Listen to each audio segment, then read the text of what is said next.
The morning of her nephew's graduation party, Margot Fielding stood in the driveway of a house she had helped pay for and wondered if she was allowed to go inside.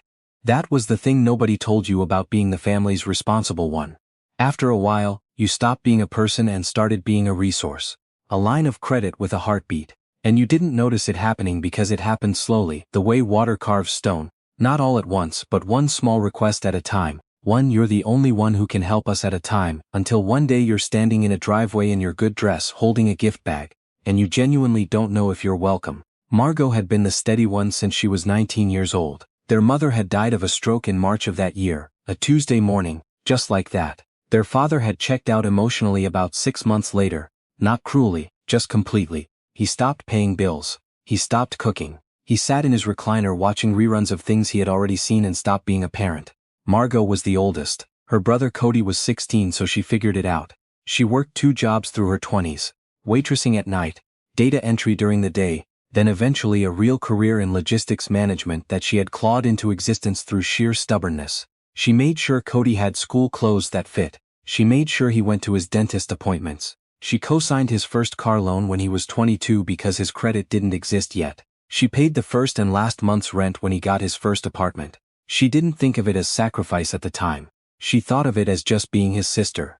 When Cody met Vanessa, Margot had tried to like her. She had genuinely tried. Vanessa Pruitt was the kind of woman who took up a lot of space without physically being large. She had opinions about everything and delivered them as though they were facts that slower people had simply failed to discover yet. She didn't like Margot's apartment.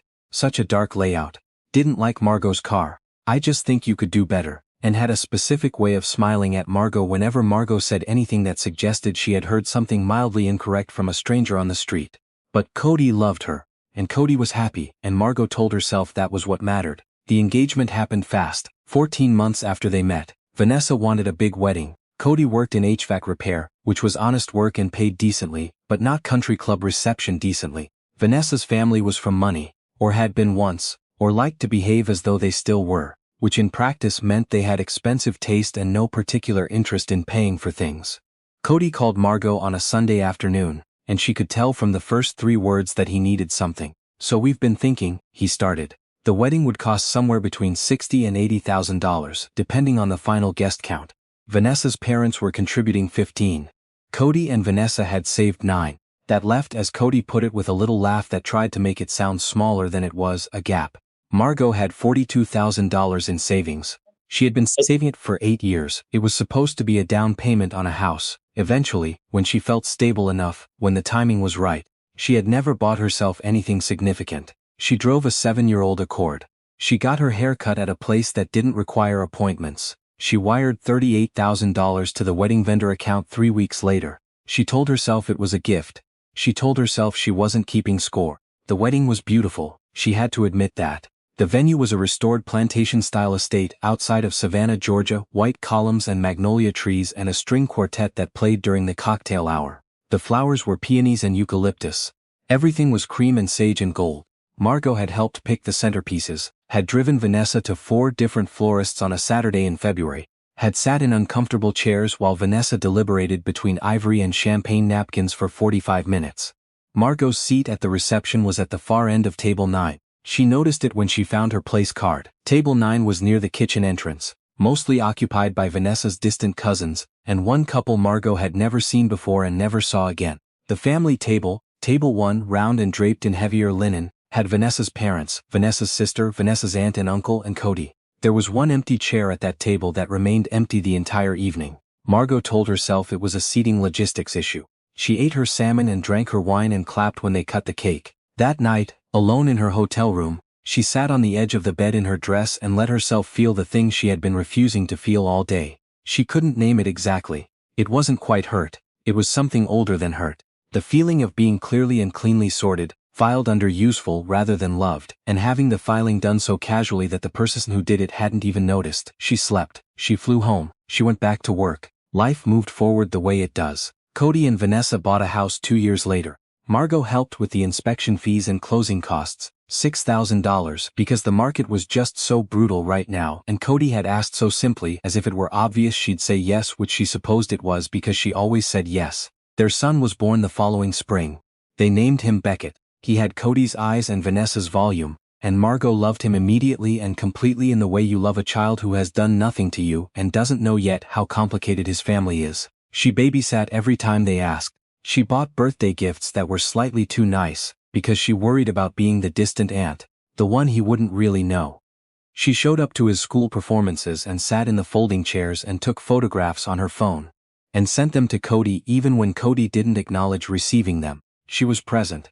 She made herself present deliberately, intentionally, the way you water a plant you're not sure is still alive. Beckett's graduation party. He was finishing 8th grade, a milestone Vanessa had declared worthy of a full catered event, was held on a Saturday in June at Cody and Vanessa's house. The house with the inspection fees Margot had paid. The yard where she had helped plant the hydrangeas along the back fence. One afternoon 3 summers ago when Vanessa had decided she wanted a garden, and then lost interest by the second hour. Margot arrived at 2 o'clock, which was when the invitation said the party started. Vanessa opened the door and looked at her with an expression that was not quite a smile. "Oh," Vanessa said, "you're early." It was 2:03. The invitation said 2, Margot said. "The family is doing photos right now. Just, maybe go around back? We'll be out in a bit." Margot went around back. There were already other guests there, people who were apparently not considered early, people who were standing with drinks talking to each other in the June heat. She got herself a glass of water from the table and stood near the hydrangeas and waited. The family photos took 40 minutes. When they finally came outside, Cody hugged her quickly. The kind of hug that lasts 1 second and involves mostly shoulder. Vanessa didn't hug her. Vanessa moved through the yard like she was managing an event, which she was. But the management style left no room for warmth. Beckett found Margot near the fence and said, "Aunt Margot, I got a 94 in science this year." And she said, "That's incredible, baby," and meant it. And that was the most genuine moment of the afternoon. The trouble started at the gift table. Margot had brought an envelope. Inside was a card and a check for $500. Which she had thought hard about. She wasn't trying to buy his love. She was trying to be the kind of aunt who showed up in a real way. She set the envelope on the table with the other gifts. Later, when the gifts were being opened, Beckett went through them with the help of Vanessa's sister, who read out the names.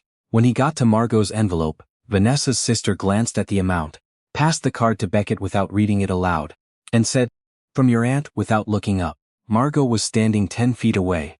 Beckett looked over at her and said, "Thanks, Aunt Margot." And she smiled at him, and then Vanessa, who was standing behind Beckett with her hand on his shoulder, leaned down and said something in his ear, and he turned back to the next gift. It was a small thing. She told herself it was a small thing. An hour later, she was inside getting more water, when she heard Vanessa in the kitchen talking to her sister.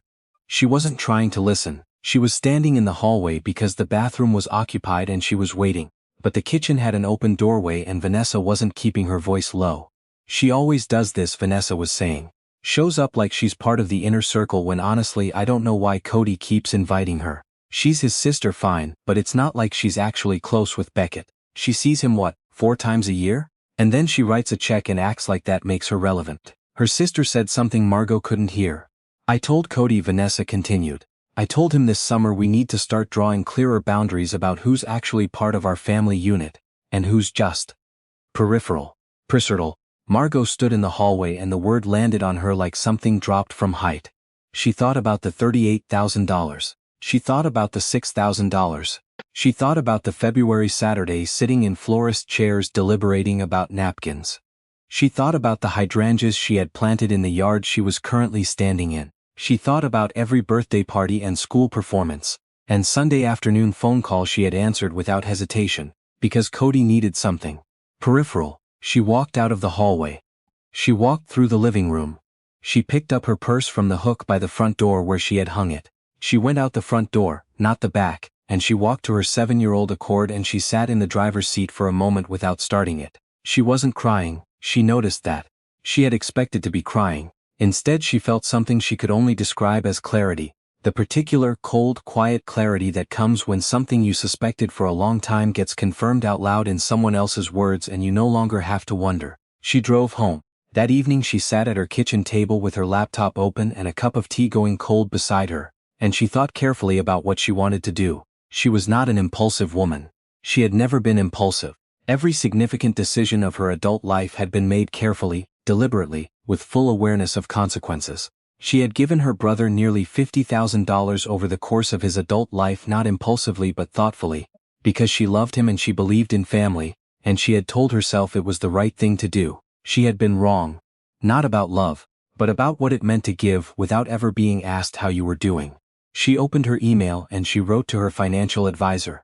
She had a small trust arrangement she had set up years ago, a modest thing, nothing dramatic, just a structured account she'd created with the intention of eventually helping Beckett with college costs. She had told Cody about it once, casually, and he had said, "That's really generous, Margot," and then changed the subject. She had been contributing to it for 4 years. The current balance was just over $22,000. She closed the trust. She didn't do it in anger. She sat with the decision for 3 days first. She thought about Beckett and whether this was fair to him. He was 13 and had done nothing wrong. But she also thought about what it meant to continue investing in a relationship that had made her peripheral. There was a difference between punishing a child and choosing not to fund a household that had decided she didn't matter. She redirected the money to a college scholarship fund at the nonprofit where she volunteered on weekends. Real students, real need, people who would not find her peripheral. Then she wrote a letter to Cody. She had written versions of it in her head for years. She realized, which told her something. She had been rehearsing this without knowing she was rehearsing it, the way your brain prepares you for things before your conscious mind is ready. The letter was not angry. That was the most important thing to her. She didn't want anger. Anger would let him dismiss it as an emotional reaction. A sister overreacting, something to wait out. She wrote clearly. She wrote that she had loved him for her entire adult life with everything she had available to love with. She wrote that she had given him what she could. Not as leverage and not as a loan, but because she believed he was worth it. And because their mother couldn't be there to do it. And she had felt responsible for filling that space. She wrote that she had realized, standing in his hallway at his son's graduation party, that she had been filling a space he hadn't actually left room for her in. She wrote that she was not going to continue making herself available to people who found her peripheral. She wrote that she wished him well, that she genuinely did, that she hoped his marriage was happy and his son grew into a good man. She wrote that she would not be attending family events for the foreseeable future, not out of cruelty, but because she needed to stop spending energy in places that spent nothing back. She mailed it, physical mail, because she wanted it to be real and present in a way that an email wasn't. Cody called her 6 days later. She let it go to voicemail. He left a message that was equal parts confused and defensive, which told her that Vanessa had shown him the letter, probably told him about being overheard, and that Cody had not fully reckoned with his part in any of it. He said he didn't think things were as bad as she was making them sound. He said Vanessa had just been venting. That's what people did. He said he was sorry she felt that way. Sorry she felt that way. Not sorry for the seating at the wedding.